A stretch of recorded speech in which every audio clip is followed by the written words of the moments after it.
যাতে সমান্তৰালভাৱে চলাই ৰাখিব পাৰো তাৰ বাবে আজি মই নিযুক্তি সম্পৰ্কীয় কেইবাখনো গুৰুত্বপূৰ্ণ বৈঠকত অংশগ্ৰহণ কৰিছিলো যতে মই যাওঁ তাতে আমাৰ আৰক্ষীত আবেদন কৰা লৰা ছোৱালী সকলে মোক সুধি থাকে যে দাদা মামা পুলিচৰ ফিজিক্যাল ইন্টাৰভিউ কেতিয়াৰ পৰা আৰম্ভ হ'ব আমি অসম পুলিচত 6434টা পোষ্টৰ বাবে আবেদনৰ প্ৰক্ৰিয়া আৰম্ভ কৰিছিলো আৰু আজি আমি সিদ্ধান্ত ললো যে অহা 3 অক্টোবৰৰ পৰা পুলিচৰ ফিজিক্যাল টেষ্ট সমূহ আৰম্ভ হ'ব গতিকে মই সকলোকে অনুৰোধ কৰিম যে বানপানীৰ যেতিয়াই পানী শুকাব আমাৰ খেল পথাৰসমূহ মুকলি হ'ব আমি দৌৰা প্ৰেক্টিছ আৰম্ভ কৰিব লাগে কাৰণ 3 অক্টোবৰৰ পৰা অসম আৰক্ষীৰ ফিজিক্যাল টেষ্ট আৰম্ভ হ'ব মোৰ লক্ষ্য হৈছে যে ফিজিক্যাল টেষ্ট ৰিটেন আৰু ভাইভা তিনিওটা প্ৰক্ৰিয়া সম্পূৰ্ণ কৰি এই বিত্তীয় বৰ্ষতে আমি যাতে এই 6434টা পদ ভৰ্তি কৰিব পাৰো এটা সুন্দৰ নিযুক্তি প্ৰক্ৰিয়াৰ মাজেৰে লৰা ছোৱালীক নিযুক্তি দিব পাৰো আৰু তাৰ লগে লগে 2025 চনৰ বাবে আকৌ এবাৰ নিযুক্তি প্ৰক্ৰিয়া আমি যাতে আৰম্ভ কৰিব পাৰো বিভিন্ন স্থানত গলে ছাত্ৰ ছাত্ৰী সকলে এডিআৰইৰ পৰীক্ষাসমূহ কেতিয়া অনুষ্ঠিত হ'ব সেই বিষয়েও মোক প্ৰশ্ন কৰে আজি আমি সেই বিষয়েও এখন বৈঠক কৰিছিলো এডিআৰইৰ আসাম ডাইৰেক্ট ৰিক্ৰুটমেন্ট এক্সামিনেশন যাক আমি চমুকৈ এডিআৰই বুলি কওঁ এডিআৰইৰ গ্ৰেড 3 পোষ্টসমূহৰ পৰীক্ষা 15, 22 আৰু 29 সেপ্টেম্বৰত অনুষ্ঠিত হ'ব মই আকৌ এবাৰ কৈছো যে গ্ৰেড 3 পোষ্টসমূহৰ বাবে ইন্টাৰভিউ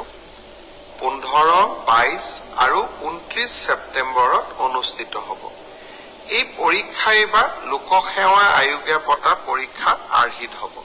প্ৰথমতে প্ৰিলিমিনাৰী পৰীক্ষা হ'ব তাৰ পিছত মেইনছ হ'ব আৰু মেইনছৰ পিছত আমি ভাইভা প্ৰক্ৰিয়াৰ মাজেৰে আমি সমগ্ৰ ইন্টাৰভিউ প্ৰক্ৰিয়াটো সমাপ্ত কৰিম প্ৰিলিমছ এক্সাম তৃতীয় শ্ৰেণীৰ পদসমূহৰ বাবে 15, 22 আৰু 29 সেপ্টেম্বৰত অনুষ্ঠিত হ'ব আজি আমি জুলাই মাহত আছো মই আশা কৰিম যে আমাৰ শিক্ষাৰ্থী সকলে চাকৰি প্ৰাৰ্থী সকলে যাতে পঢ়া শুনা আৰম্ভ কৰে ঠিক সেই ধৰণে চতুৰ্থ শ্ৰেণীৰ বাবেও আমি একেটাই ব্যৱস্থা হাতত লম প্ৰথমতে প্ৰিলিমছ তাৰ পিছত মেইনছ আৰু তাৰ পিছত ভাইভা ভচি গ্ৰেড 4 বা চতুৰ্থ শ্ৰেণীৰ পদৰো প্ৰিলিমছ 20 আৰু 27 অক্টোবৰত অনুষ্ঠিত হ'ব আমাৰ গ্ৰেড 3 প্ৰায় 7500 পোষ্ট আছে আৰু গ্ৰেড 4ত প্ৰায় 4500 বা আৰু অলপ 100-200 বেছি ইমানখিনি আমাৰ পোষ্ট খালি হৈ আছে এটা স্বচ্ছ নিযুক্তি প্ৰক্ৰিয়াৰ মাজেৰে আমি এই পদখিনি পূৰণ কৰিম এলিমেন্টাৰী এডুকেশ্যন প্ৰাথমিক শিক্ষা বিভাগৰ শিক্ষকসকলৰ নিযুক্তিৰ প্ৰক্ৰিয়াও খুব সোনকালে আৰম্ভ হ'ব অৱশ্যে সেকেন্ডাৰী এডুকেশ্যনত আমাৰ অকনমান সময় লাগিব কাৰণ প্ৰথমবাৰৰ বাবে অসমত আমি গ্ৰেজুৱেট টিচাৰ মেথছ বুলি এটা নতুন পদ সৃষ্টি কৰিব খুজিছো আমাৰ স্কুল বিলাকত হাই স্কুল বিলাকত ইমান দিনে গ্ৰেজুৱেট টিচাৰ সায়েন্স আছিলে মেথছৰ বাবে খুকিয়া শিক্ষক নাছিলে যোৱা কালি শিক্ষা বিভাগৰ লগত মই বহুত দেৰি বহিছিলো আৰু আমি এটা সিদ্ধান্ত লৈছো যে আমাৰ হাই স্কুল বিলাকত গ্ৰেজুৱেট টিচাৰ মেথছ বুলি এটা খুকিয়া পদ হ'ব লাগে যাতে গণিতৰ ওপৰত আমি একোজন শিক্ষক নিযুক্তি দিব পাৰো গণিতৰ শিক্ষক নোহোৱা বাবে আমাৰ স্কুলসমূহত শিক্ষা ব্যৱস্থাত বহুত জটি পৰে শিক্ষা বিভাগে কেইবা হাজাৰো বিশেষকৈ প্ৰথম অৱস্থাত প্ৰায় 2000 গণিত শিক্ষকৰ পদ সৃষ্টি কৰিব লাগিব সেয়ে মাধ্যমিক শিক্ষকৰ নিযুক্তি প্ৰক্ৰিয়াটো এমাহ বা দুমাহ পিছত আমি আৰম্ভ কৰিম সেই হলেও মোৰ লক্ষ্য যে এই গোটেই পোষ্টখিনি গ্ৰেড 3 7600 গ্ৰেড 4 5000 পুলিচত 6434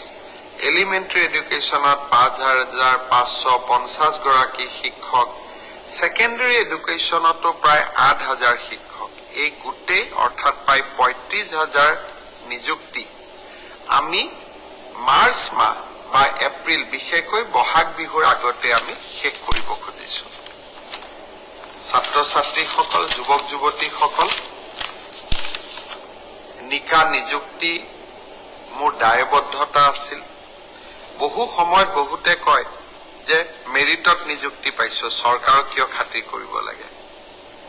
পংকিলতাৰ দিনত ৰাজনৈতিক দৃষ্টিৰ পৰা আঁতৰি মেধাৰ ভিত্তিত নিযুক্তি দিয়া সিদ্ধান্ত ৰাজনৈতিকভাৱে আমাক কৰবাত বহুত ক্ষতি কৰে আনকি আমাৰ দলৰ মানুহবিলাকো বা আমাৰ দলৰ কাৰ্যকৰ্তাবিলাকো কেতিয়াবা মন বেয়া কৰে যে আমি দল কৰো কিন্তু চাকৰি আমি নাপাওঁ তথাপিতো মেৰিটত নিযুক্তি দিয়া মোৰ এক দায়বদ্ধতা আছে আৰু সেই দায়বদ্ধতা পালন কৰাৰ বাবে মই আকৌ এবাৰ সাজু হৈছো বহুদিন অসমত বহু ধৰণে নিযুক্তি হৈছিল কিন্তু মেধাৰ ওপৰত নিযুক্তি এনেকৈ কেতিয়াও হোৱা নাছিল 1 লাখ নিযুক্তি সমাপ্ত কৰি নিৰ্বাচনী সভাবিলাকত মই যি ধৰণে প্ৰতিশ্ৰুতি দিছিলো যে মই আৰু 50000 নিযুক্তিৰ ব্যৱস্থা কৰিম তাৰ প্ৰতি ধাৱমান হৈছো আজিৰ পৰা সেই প্ৰক্ৰিয়া আৰম্ভ হ'ল সকলোকে বহুত শুভেচ্ছা জনাইছো ভালকৈ পঢ়িব লাগে আৰু